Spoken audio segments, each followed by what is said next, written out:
All right, welcome everybody. Welcome. So good to be here, talking to y'all, not talking back, listening to us. Like an ideal situation. You know, listening to myself, I've realized that my voice is kind of nasally. Yeah, are you okay? What do you mean? I'm just kidding. Ew. I'm just kidding. I also have noticed that I don't enunciate all of my words. True that. They That's just accurate. kind of blur together. So if I talk like this, Okay. does that sound better? Well, I want anyone who's listening to go back on the previous episodes and count how many times I say like. You know what I mean? Like, If I do this do you think I'll like this? Yeah, exactly. And I was like, and she was like, and then we were like, both like, what? So we are fresh off of Mr. and Mrs. Preby's wedding. Yes. Beautiful. They did a great job, those two. Vanessa made her own dress. Yeah, I could never do that. Yeah, me either. Could you imagine making your own tux or suit? Oh, no. Also, Or dress too? Imagine making my own dress either. That would be a little weird. That would be a little weird. But we were up in Flag for the weekend. Yes. Flagstaff, beautiful. Arizona. Weather was perfect. We're talking like mid 70s, high 60s maybe. And then at night it dropped down to like 40, 50 degrees. Yet we both still managed to get sunburned. We did get sunburn. Yeah. It's weird when your scalp peels. I don't know what that feels like. Yeah, I know you don't, but I do. And that was really weird for me because it's like your head gets really itchy. And usually when people see people scratching their head, they're like, ew, dirty, ew. Who does that? They have lice, ew. But truth is, I didn't have lice. I just had like skin peeling off of my head. So it made my head real itchy. Yeah, it was weird. Well, at least it didn't just capture your middle of your forehead. Yeah, very true. Yours peeled fast. Yeah, it was really gross. Sunburns suck. I usually don't get a sunburn though. That's why I was like, that's really weird. Though I will say one of my guilty pleasures is peeling skin. Yeah, that's really gross. That's really gross. Why do you think it's gross? That's a guilty pleasure. That is gross. Yeah.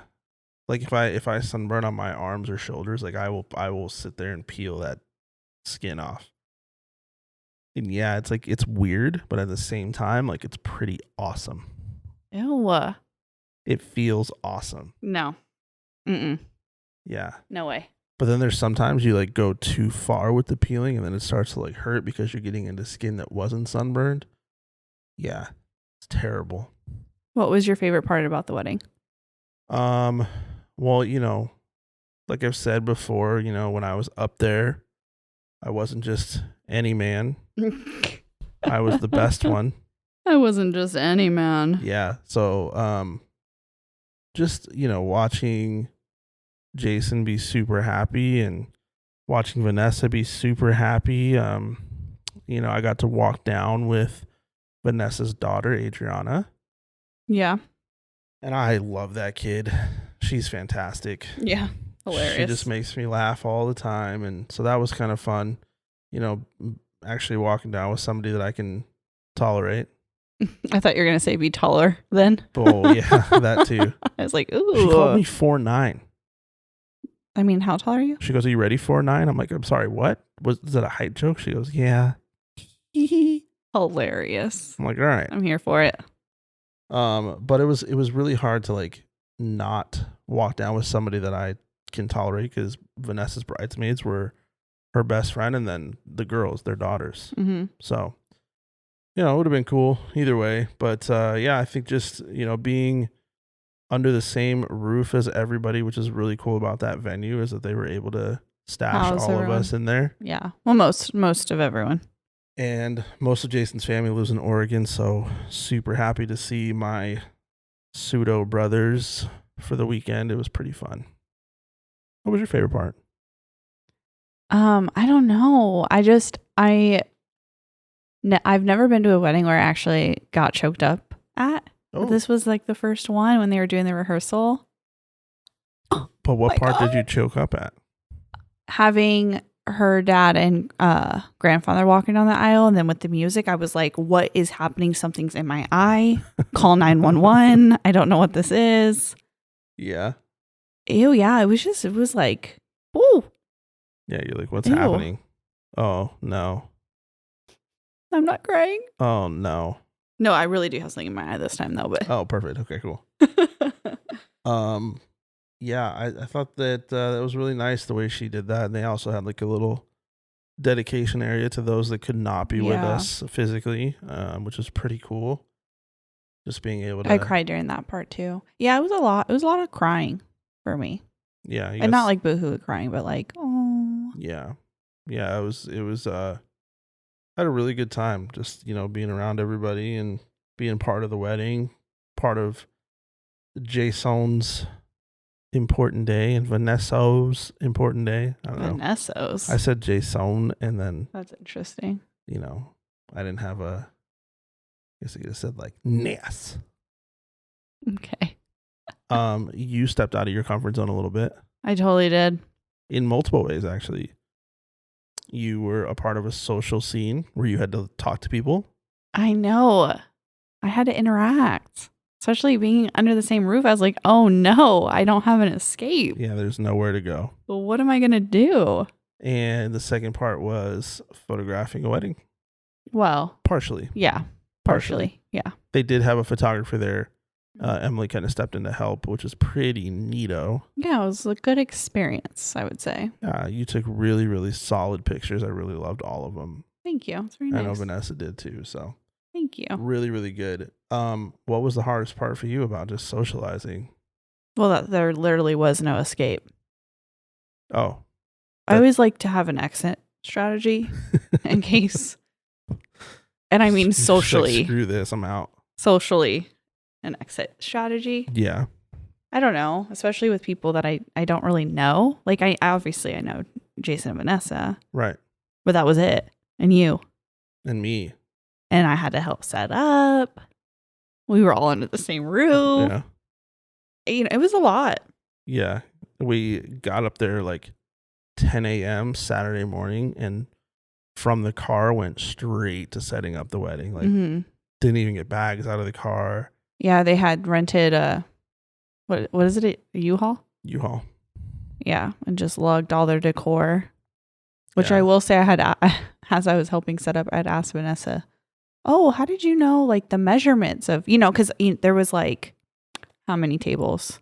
Yeah. 12 tables that we had to set up.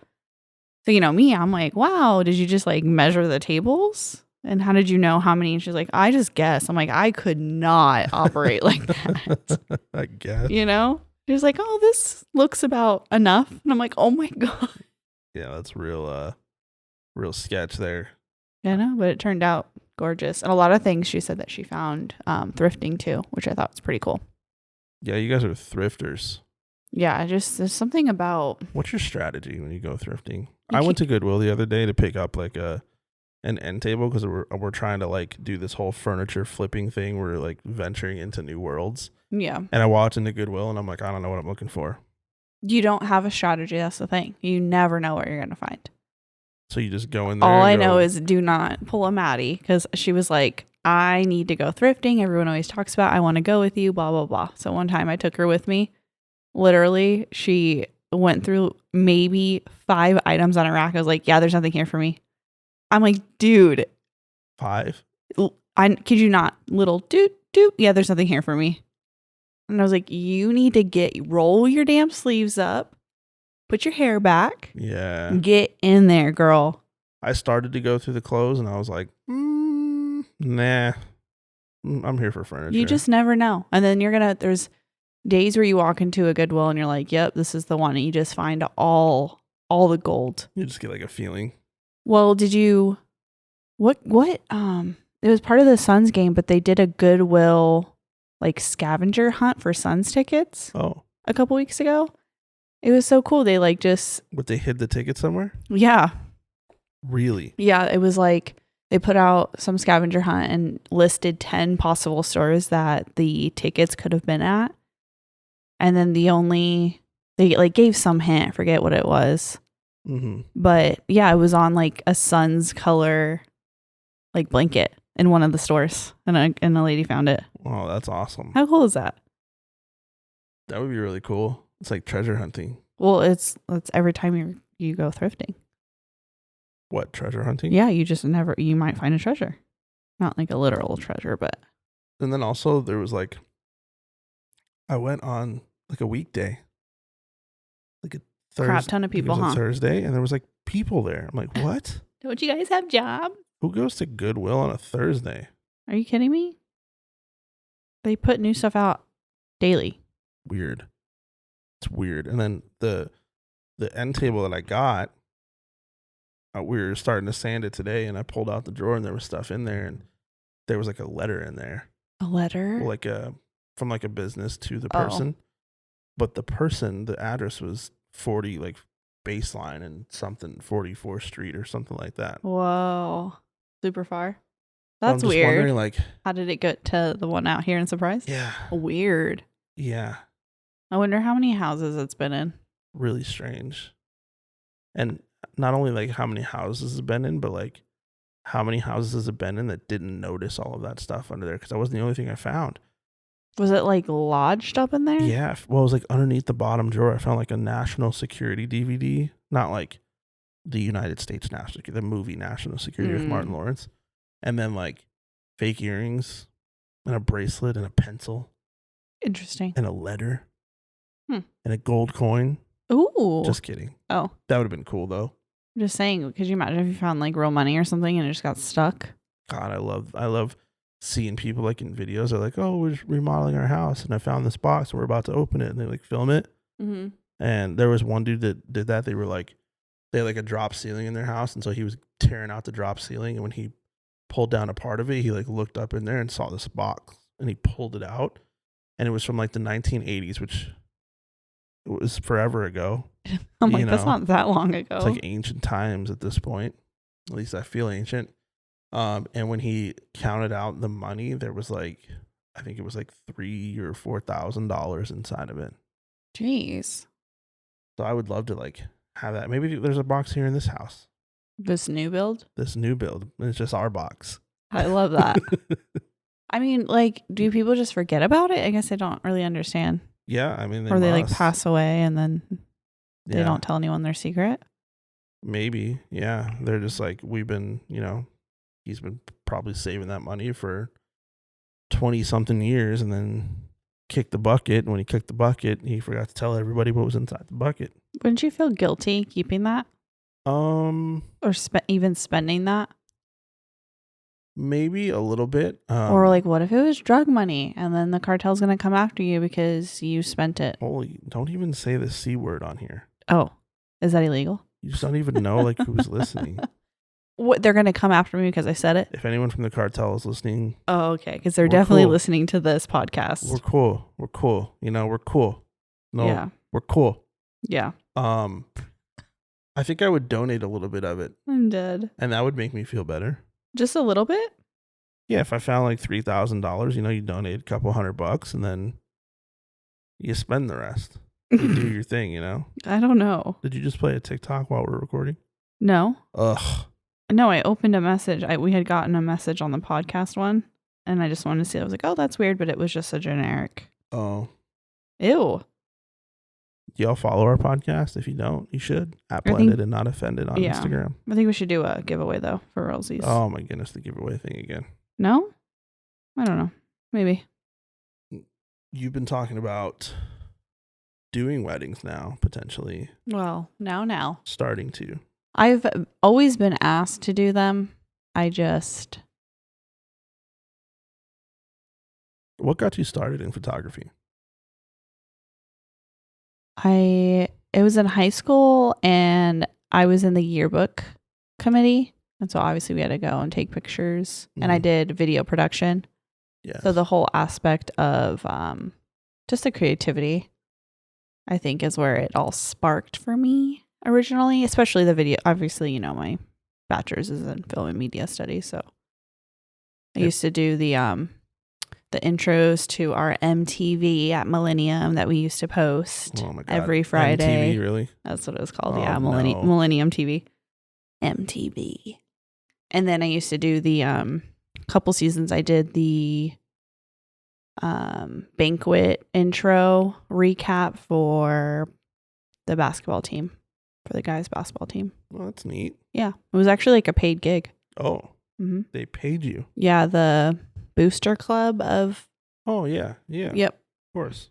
Well, that's cool. So then I would have to go and obviously like videotape some of the games and stuff and then use the highlights of that. And I made a little collage. Do you ever look back at like your, like an older picture that you took and you're like, what was going on? Yeah. What did I in do? A video too. Like I found a couple of my old videos from high school from some of the projects and I was like, ooh. Interesting. Yeah. Growth is real. Did you find them on MySpace? No. Oh. I heard there was like a new website that's like, it's just like MySpace, but it's like the old school, like you could do your own profile and everything. It's really weird. Like that's interesting.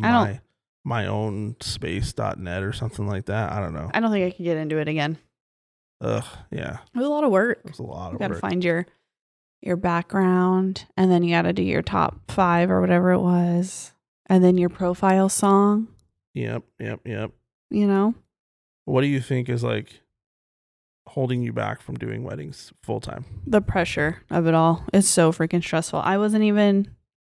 Take Jason and Vanessa's. I wasn't even the photographer and I was like sweating bullets. I'm like, what? Why? He's like, I don't know if I'm going to take pictures. Okay, I'm going to take some pictures. I don't know if I'm going to take, I'm going to take pictures. I'm like, okay, pick one. I know. Pick one. It's a lot of pressure. Yeah. Thankfully, I did not miss the kiss. You did not. But could you imagine? That's scary. Could you imagine? Yeah. I don't know. I don't know either. It's not like you can be like, wait, sorry, can you go back and like kiss one more time? Can you please stick your tongue down her throat once more? Yeah, and do a little dip. Yeah, and go ahead and like flip your heel up. Oh yeah, just like that. Great job. You guys are great tonsil hockey players. Yeah, I could never. I don't know. That would be scary. I've turned down a lot of weddings. Yeah. A lot of weddings. I think you'd be so good at it though. Like your pictures are so solid. Thank you. Yeah. Very nice. I think I could do elopements. Yeah, for now, but I think eventually, like once you get some practice under your belt, you're gonna be like, "Yo, give me the weddings." I literally would need to get a whole new camera too, though. Why? Because you need like a shorter lens and then a longer lens for different shots as you're moving around. Oh boy. Because that was one of my struggles. It's like I had to go up really close and then I had to loop around and get like a further away shot, and I'm like, oh no. Just if it would have been so much easier if you just had the different lens. Yeah, I can see that. But I think you're just looking for a reason to buy a new camera. Maybe. My grass is growing. Your grass is growing. And honestly, just from last night to right now, it's looking really nice. Oh my gosh. Whoa. You almost just tipped this whole thing. I bumped the table, guys. Yeah. Scary. So scary. What else is going on? I don't know. It's so weird because like we have a lot of different friends that are in like different times of their lives. Like, you know, obviously Jason and Vanessa getting married, but we have people like that we know that are going through divorces or breakups or you know, and so it's like I feel like conflicted about some of the things that we discuss and all that because you want to be able to talk to everybody, but you just can't. Wait, what do you mean? It's like, you know, I feel like this like desire to just want to show up for people, and you can't be everywhere all the time, you know? Yeah. So trying to be there for people from a distance, I guess. Yeah. Yeah. I think it's like retrograde or something because a lot of my friends are going through breakups or divorces right now. Yeah. I'm like, oh my God, add another one to the list. Add another one. Oh no. Well, that's what I mean. Isn't that kind of scary? That's so terrifying. You like, I know that people like don't want to be a statistic too. It's like they're you know, they get married or whatever, and it's like, I don't want to be a statistic. I don't want to go through divorce, like, and so they try to hold on a little too long sometimes. Yeah. Yeah, we're both products of divorce. Yeah, we are. Multiple divorces, actually. Yeah, and so it's like, I know that you and I don't want to do that. We don't want to go through a point where we're like, oh my God, I hate her. Oh, yeah. Him. No, Let's for get sure. divorced. Especially with like having a kid together. I know I've always said to you too, like if we ever were to break up, I would at least want us to be Civil. super civil. Yeah, and that's the other part is like, it's hard to see when you have friends that are going through it and their former significant others or whatever, or Assholes. they're being super difficult, or they, Say it. You can say it. Assholes. assholes. They're being assholes. Asshole. Oh. Yeah. Yeah, I've never understood that really. Like you're just hurting the kids at some point, It's ugly. Yeah, It's so ugly. like just be normal. Just be grown. Exactly. Be an adult. Be an adult. I know sometimes it could be really hard because you can have a lot of hate for someone depending on the circumstances. But even if I hated you so much, I love Gray more. Exactly. And like, I've heard from people like, when I was in therapy at the beginning of the year, it was all about like, oh, well, judge yourself on how you show up for your kids, right? Mm-hmm. And so, as we're talking to friends or whatever, and they're like, oh, my former significant other is making me feel a certain way, and they're, challenging me as a parent and this and that, it's like, you got to give them that advice of like, how are you showing up for your kids? Mm-hmm. If you're there and you're doing everything you can and you're showing up to events and you're supporting them in ways that's not always monetary, then who is anybody to tell you any differently? And not only that, but think about the wasted energy that they're wasting on that other person rather than putting that into their kids. Yeah. And I think that's the part where I'm like, are you kidding me? Like all the energy that you are putting into trying to make the other parent feel like a douchebag. How about you take that energy and you go spend some quality time? Yeah. With your kids. I will say, like, sometimes it gets difficult to, like, for our friends to go places, like, if they know that the significant other is former significant other is going to be there, because it's just like an uncomfortable situation for them. 100%. And, it sucks because that's where it starts to impact the kids, is because no matter what you want to do, or no matter like how you want to show up for the kids, it's hard to do that because... Well, think about it this way. Were your parents ever in the same room together after they split up? Not really. I have very vivid memories of my parents arguing after their split, and that's one thing where it's like, seeing how that is ingrained in my mind now, literally 30 years later. Right. I would not want to do the same thing to our kids, For sure.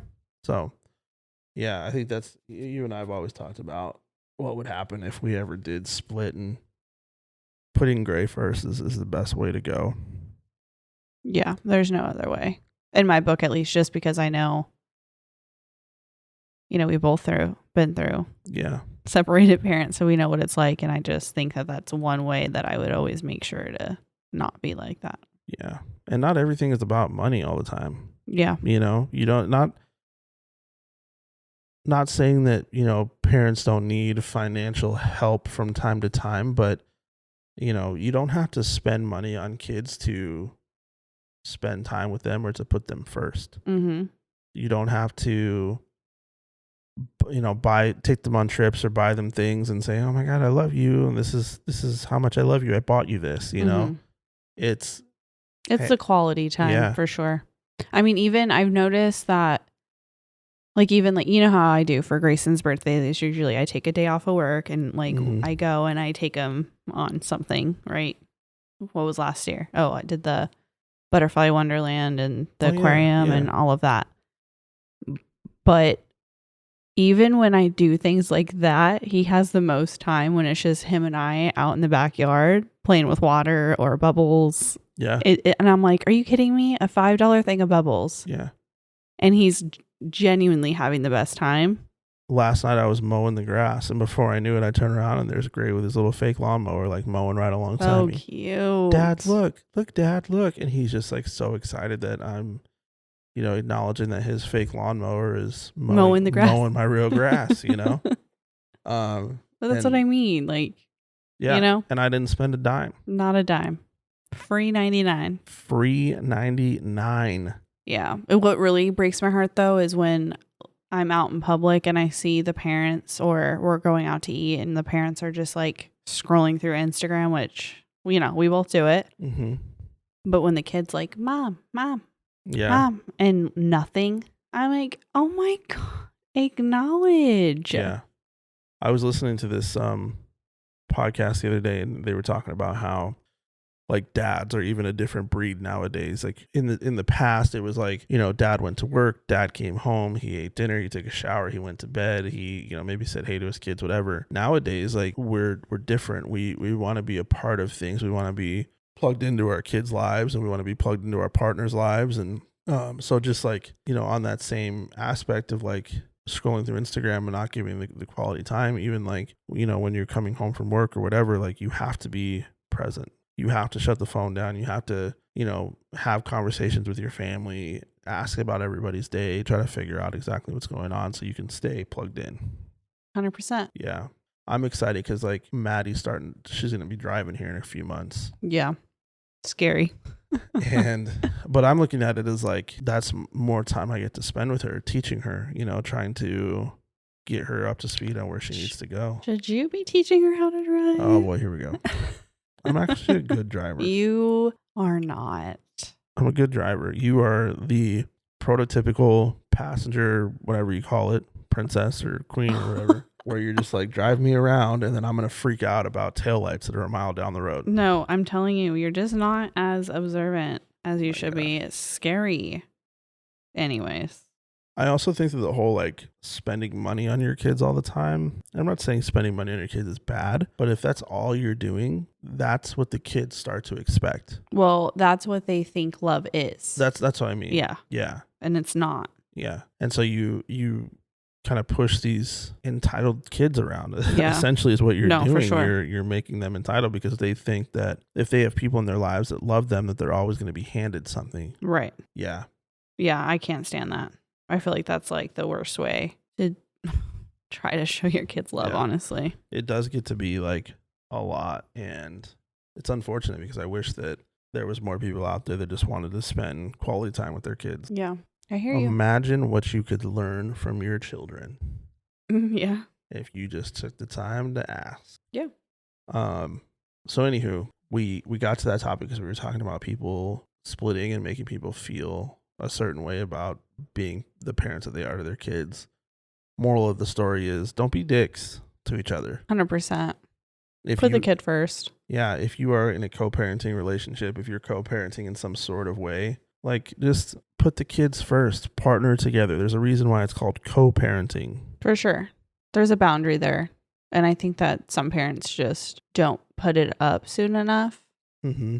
Because like, could you imagine if we were split and you try to tell me how to parent? I can't even tell you how to parent now. I know, that's what I mean. Like I would snap back. First of all, there's a lot of things in this life that you can tell me, but you will not tell me how to parent. You will not tell me how to tell him how to use the potty, even though he's got a wiener and I don't. Exactly. That's your thing. Exactly. That's the one thing. It was so funny at work the other day. One of my coworkers was going to make a joke or like was trying to be funny and brought up Gray. Uh-oh. And my supervisor was like, hold on. You know how she gets. Oh boy. Why would you do that? And I said, one thing, if you haven't already realized, you will never talk about my family. Shit. That was my boundary. Damn, you stood up for us? 100%. I'm like, I can take a lot of shit. Yeah. And I'm also one of the ones that starts poking the bear first too. But I do have a boundary, and it is, you do not come for my family unless you want to fight. Yeah, you're like, only I could talk shit about Richard. Exactly. Only me. That's it. Everyone else, I'm like, you don't even know him. Shut up. Do you have to lay next to him while he's snoring? No? Then shut up. Exactly.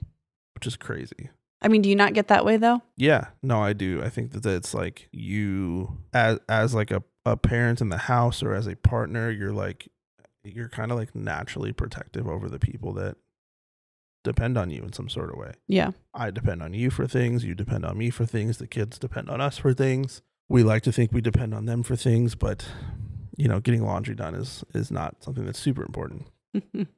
So yeah, so when people start talking about kids or partners or whatever, like, yeah, you immediately get defensive, which is I think is like why it gets to be so hard when you split from somebody and that co-parenting thing starts to take effect, because naturally I think people get competitive with each other, right? There was something we were talking about in the car, right? Like I'd also heard on another podcast, somebody said the line of parenting is like a competitive sport all in its own self. And so you're always comparing your parenting to somebody else's and trying to be better.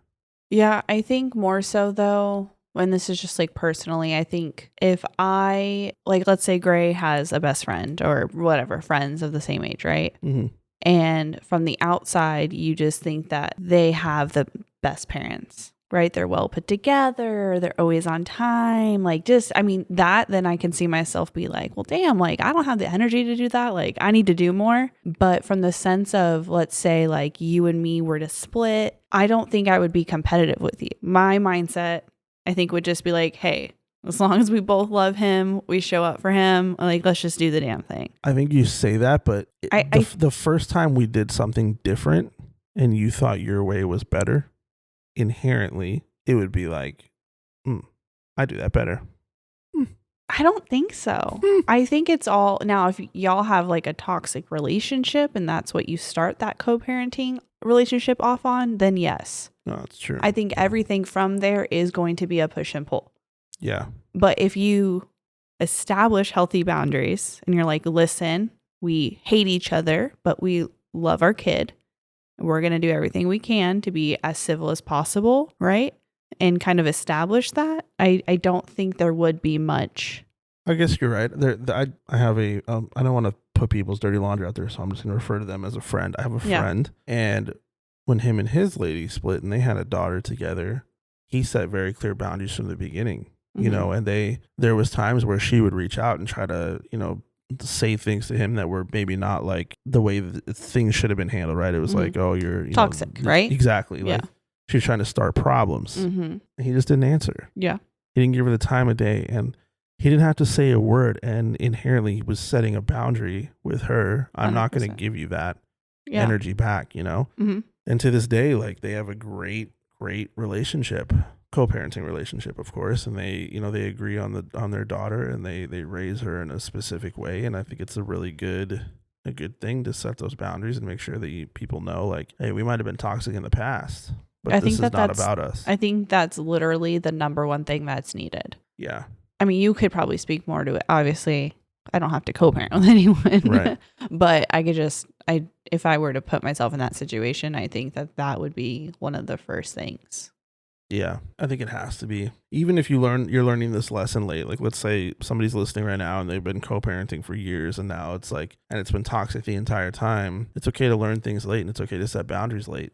100%. As long as you're doing it, You got to want it though, too. You do. If you are so used to that toxicity and you yourself are not open to change or wanting to do better or be better, that's, you can try to set boundaries, but it's not, you have to want it. Even if you are open to it but you're set in a way, like you're in a routine.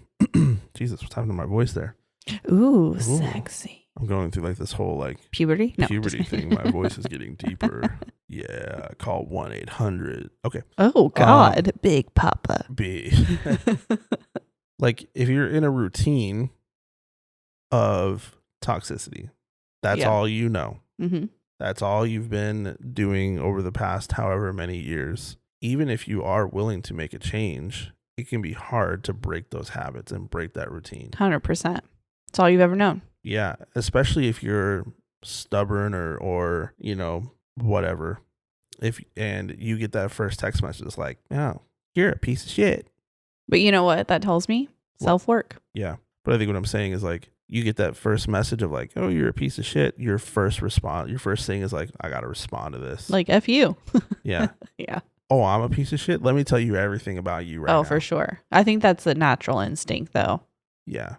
I mean, even like in today's day and age, someone makes a comment and I'm like, oh, you want to pop off? Yeah. It takes more strength to not play into it than it would just to play into it. Yeah. And I'm 100% guilty of it. I think in my co-parenting relationship, like we have not always been on best of terms. Like it's been, very clear and evident. And I'm in a position now where I'm like, I'm tired of living that way. Tap out. Not even, I feel like you say tap out, that means like give up. I'm not giving up. Well, you're giving up on that toxicity. Yeah. And that's what I mean. Yeah. Like, yeah. You're more like standing up for yourself in a silent way, So as you guys go through breakups, split ups, whatever, if there's kids involved, like just remember, you don't have to always respond to things. You can decide to put your kids first and decide to be just different in the way you handle things and the way that. And just a more peaceful life too.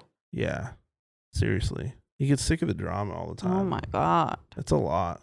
It just like goes around and around and around. I'm like, when does this ride end? Get me off of this roller coaster. Seriously, it's too much. I don't understand how people do that. But honestly, out of all of my friends or people that I've talked to that are separated with kids, I can only think of one on the top of my head that has a civil, you know what I mean, between each other. Everyone else is just not. Yeah. Which I know is hard. I mean, I can only imagine, especially when, depending on why the breakup even happened, right? There's probably just a lot of emotions, which I totally get, but. Do you think new significant others play a portion of that too? Like play a factor in it? 100%. Like I don't worry about that with you. You're more of like the, hey, let's be drama free type world. So you choose to stay out of things, which is cool. Yeah. Even, if other people try to bring you into it, you're still like, I don't care. Whatever. Yeah. The only time that I will engage in drama is if it's like threatening my family. Yeah. And that's when I'm like, you picked the wrong one. Yeah. But do you think that other people in other situations, like if they have a new significant other who is not about that life, who's 100%, because they're going to be chirping in their ear, like you're going to let them talk to you like that, you're going to let, and then it's just going to be a volcano of toxicity, negative energy, ugliness, which trickles down to your kids. Yeah. And your kids are going to grow up thinking that that's what is normal and that's what should happen. Yeah. Guilty. Like when I was growing up, my dad, he's always been around, but we didn't have the best relationship, and he's been with the same woman for 30 years now, probably more than 30 years. And, I used to blame her for a lot of our things that went on because in my eyes, like she was the one who stepped in and was like, blah, blah, blah. Mm-hmm. And so that caused that rift there. But really it comes down to the parents. Like, if you were that way, if you were chirping in my ear of like, you're going to let her talk to you like that, it doesn't, you can say anything you want. But if I choose to respond and I choose to bring that toxicity to the next level, then it's on me. You're not typing that message. I am. You're not making that phone call. I am. Right. And so just remember, like, even if you do have a significant other who is like, no, don't stand for that shit, say something back, blah, blah, blah. Like, you don't have to. Mm-hmm. And at some point, it will get back to your kids of like, you continue to allow this drama and this toxicity to go on, and my life was shit because of it. For sure. Doesn't have to be that way. 100%. I think there's just a lot of growth and ownership that would have to happen. Yes. Which is it's one of the hardest things to do. Yeah, it really is.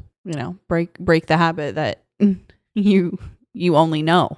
Yeah. All of those bad habits, the toxicity, the drama, it just leads to increased anxiety and stress. And it's, as you get older, and boy, I is older, You is. it plays a part in your life.